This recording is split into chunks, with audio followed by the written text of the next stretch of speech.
So karon magtudlo kog estimates unsa man pag-estimate sa column from formwork concrete padulong sa imong reinforcements, pero instead of meters ang reinforcements in terms of kilograms na siya. So sige, let's go. So natay column dire. Ang column na nato is kuan. Sama ko. Kailan ba? Dapat kita magdupas nas. Ano column. Nalo tay 5 daw ka columns, dinaatay 6 meters each kada column na.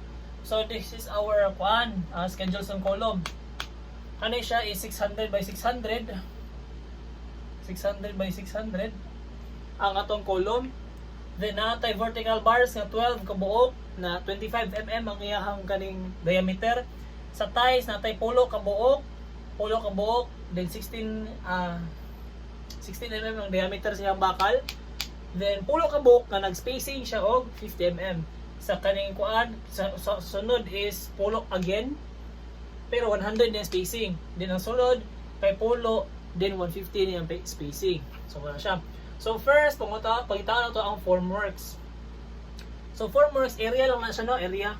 So area. So ang value sa formworks ito, area is equals to perimeter times height sa mong column times the number of columns. Ano lang. So first, pangitawan sa nato si perimeter. Pila yung perimeter aning 600 by 600 ng column. So perimeter is equals to 2 times A plus B plus 0.2. So, ang formworks para ma-form na siya o kaning kiyahang shape gyud, no? Ingana yung formula sa itong formworks, ingani. Na. So, if this is A pud ni, then B pud ni, so B pud ni. Then kani siya dire na siya kabagaon nga 50 mm. So, kanino? So if this is A, B, meaning 2A, 2B. Factor out din mo ang 2, ay mo siyang 2 times A plus B. Then kaning 0.2 am nagikan. Kanay diri na siya gikan. 50 mm ni siya nga framing, no. So kung upat ka buok, 50 times 4, pila tanan?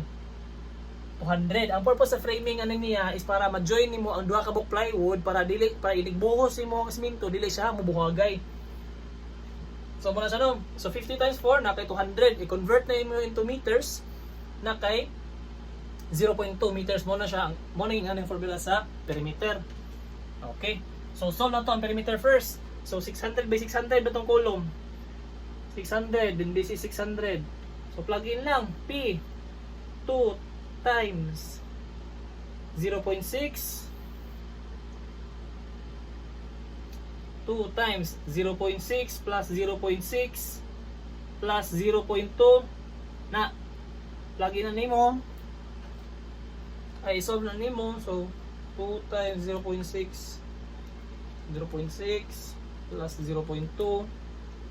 So naano tayo perimeter nga 2.6 meters. O natin perimeter. Nananabot tayo height, nananabot tayo kano. Dali lang kayo. So area, perimeter nimo is 2.6. 2.6 imong height pila? Natay 6 meters each daw kada column, 6 meters. So 2.6 times 6 times the number of columns nimo pila? 5 columns. So 2.6 times 6 times 5 naa kay area nga 78 meters squared. Kani nga value dito na nimo ni ibutang sa imuhang formworks nga part sa column. O mura na siya. Sunod is volume. Ang volume ani karon is length times width times height. Ana lang. Para ni siya sa ato ang concrete.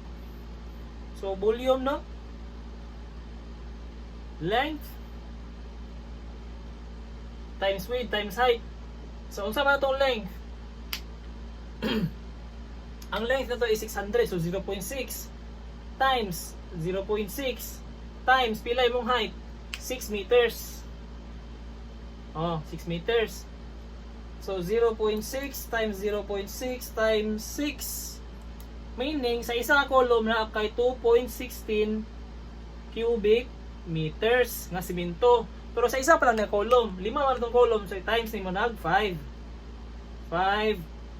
columns times 5. Therefore, ang imong kailangan nga semento is 10.8 cubic meter. Mo na ni siya. Mo na ni mo iditsog butang sa imuhang semento. Dili na ka mag-solve for sand, for cement, gravel. Kaya na naman tayo pricing nga volume nga style. Kaya na naman tayo mga ready-made nga pricing. Gikan sa dupa. So mo na siya. Plug in lang ni mo dito. Sunod, kaya nga to ang reinforcements, which is mga bakal nga na gani. So sa bakal ta, sa column, kung ato na siya A3B na column na susunod doon na datay vertical bars, meaning nagtindog 12 na kabuok. 12 kabuok, ma-imagine na ninyo nagipalibutan siya og ties na ties. Ang ties na niya kailangan siya spacing lahi. Pinakaunang pulo ka buok na ties is spaced at 50 mm. Sunod sa ana is nanapoy pulo ka buok ties nga ang spacing na pud niya is 100 mm. Then sunod na pud ana is nanaputay ties nga ang spacing niya is 150 no. So unsa na to pagpangita sa kaning the number of ties equivalent nga magamit gid nimo sa whole column nimo. So kanito gamiton kaning mga spacing niya. Okay. Pero first, unahan sa din nato ang vertical bars. No? Ang vertical bars. Vertical bars in terms of meter is equals to pila mga kabuk vertical bars? 12. 12 pieces. Now, pila unsa man katasa imong column? 6 meters. Kay sa sulod sa imong column na ginay bakal nga nagtindog pataas. Times 6 meters, di ba? Times pila man kabuk imong column nga tinag 6 meters? 5. 5 columns. Na karon makita nimo ang units na to, ang mabilin na gina niya is meters. Okay? So 12 times 6 times 5 na kay 360 meters. Meaning for vertical bars alone sa lima nimo column magamit ka og 360 meters nga bakal nga 25 mm.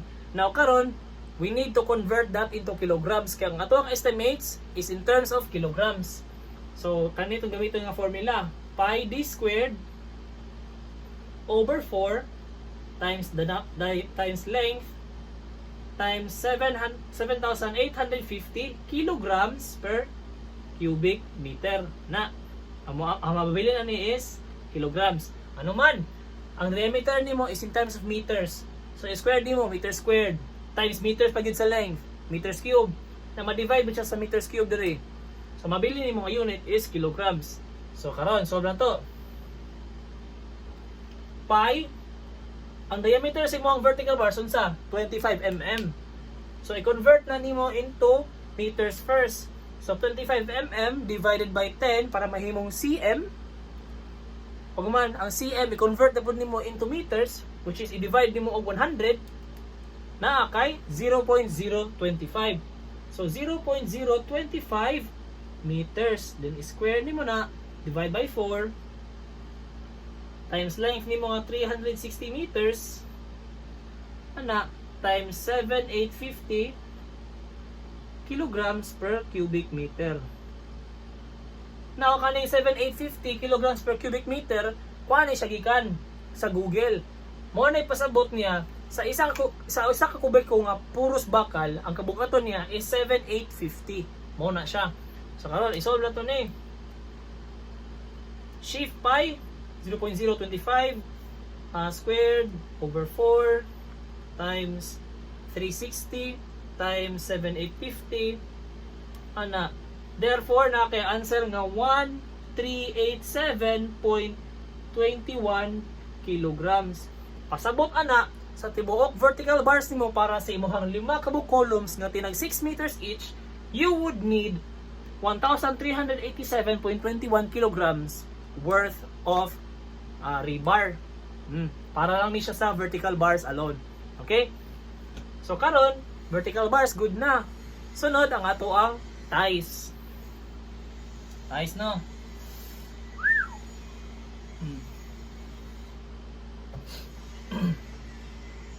So, ties, okay. So, buhat ano yun? 1, 2, 3, 4.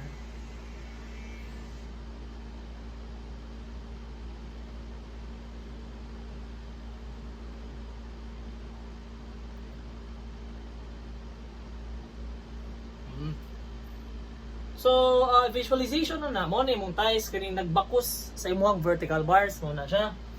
No? So, naatay spacing diri nga 50, 100 o 150. Kung i-solve gyud nato ni na i-apply na to ang kaning kanang tawag ani kanang religiously nga pamaagi sa pag-estimates, masolve na siya. Pero time consuming. No, sa so, technique is mamili na lang kaani nga spacing. So based ako experience sa katong previous nga ako pag-estimates, basta 150 ang imuhang nga spacing imong gamiton, let's say wait lang. I-solve sa nato ang tibuok meters. 5 columns times 6 meters. So 5 times 6 na kay 30. 30 ka metros ang imuhang tibuok katas-od sa column. Summation of length na ang ginabuhat nako is gina-divide nako. Palitan isa column na i-solve nako pila ka box stirrups ay ties day. So yan na nako. Kani siya, mo na siya imong spacing. Ani ning kalagyon sa kada stirrups mo nang ginabuhat. So what? So pwede na mag-divide og 0.15 or 0.150 which is kani. Pero ang answer niya is makulangan ka. Kablongan no. Napa may uban nga sobra, napa may pulo ka box set nga tag 100 mm. 100 mm. Naabot kay tag 50 50 mm ang spacing. So sa ako ang katong pag-estimate previously, kung mogamit ka ni makulangan jud ka. Then kung mogamit ka ning 50, maghinubra kag daman. So ang sweet spot sa duha is ang 100 mm. Mao ni siya. So karon atong sum up nga length is ato siyang i-divide og 0.1. Kani itong gamiton nga spacing.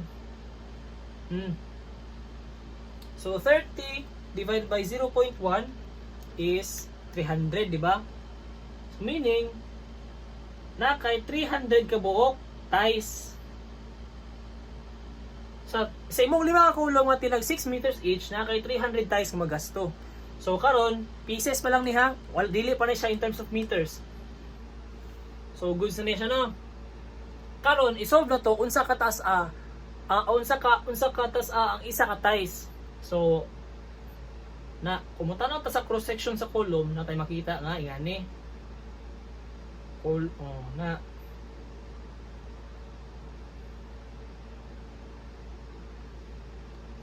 natay makita nga ni.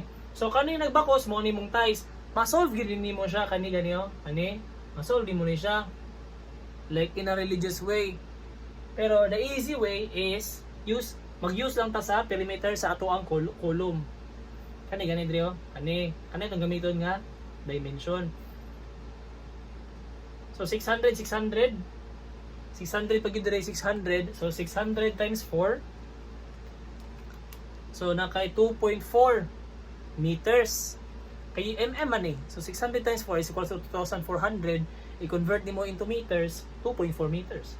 So karon para kaning ties ma-convert nato ni siya og kaning meters, i-times nato ni siya og 2.4 meters per tie. Ana. So ma-cancel ang tie. 2.4 times 300 na atay 720 meters. Karon meters na siya. Pwede na nato siya i-convert into kilograms using the formula nga gi-use nato previously sa ato ang vertical bars. No? So i-rewrite man ako nabi. Summation of ties in terms of meters na. So 720 meters. Ano siya? So karon solve pi d squared over 4 times length times 7,850 kilograms cubic meter is equals to kilograms. Wala siya. So, pi 16 mm ang diameter sa ato ang ties. So, 16 mm, i-convert nimo og kaning meters. So, 16 divided by 10 para mahimong cm. Then, i-divide na po nimo 100 para mahimong meters. So, na kay pi 0.016 times square di ay na ang length nimo is kani 720 meters times 7,850 kilograms per cubic meter. So kung isolve na nimo na kay makuha ang kilograms.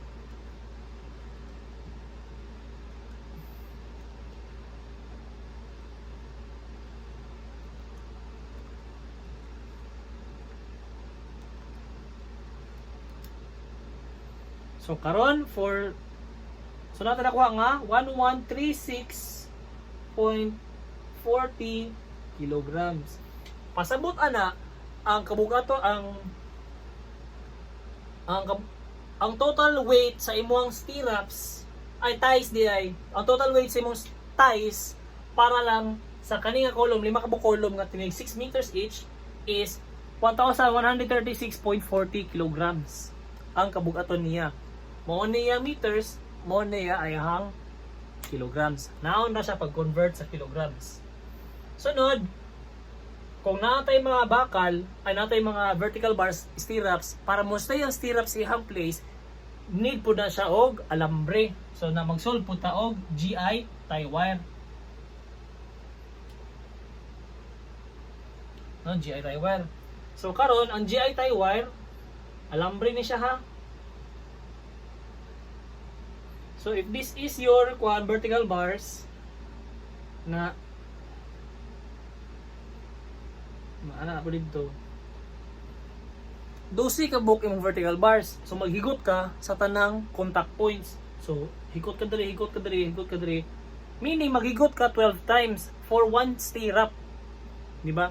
So for one stirrup, maghigot ka 12 times. Sige, solve na to. So the number of ties is equivalent to 12 vertical bars. Pila ganitong kuan? Stirrups mo? Ay, solve sana to eh. I-solve na itong kuan. Stirrups na to divided by 0.1. Number of stirrups 5 times 6 divided by 0.1 300. So times 300 kabok stirrups. So 12 times 300 naatay 3,600 nga tie. Meaning 3,600 times ka maghigot. Oh, pasabot na, mo ni pasabot. Karon i-convert nato ni siya into meters. So sa isa kahigutan daw sa alambre, is 0.3 meters. So therefore, i-times nato ni siya 0.3 meters. Sa isa kahigutan nimo 0.3 meters ang kada usa. So 3,600 divided by 0.3 times di ay. Sorry. Times 0.3 na kay 1080. 10,080 meters. Karon meters man siya. I-divide mo na siya 53 in which 53 is constant. Mao ni siya ang constant nga naa sa book of estimates.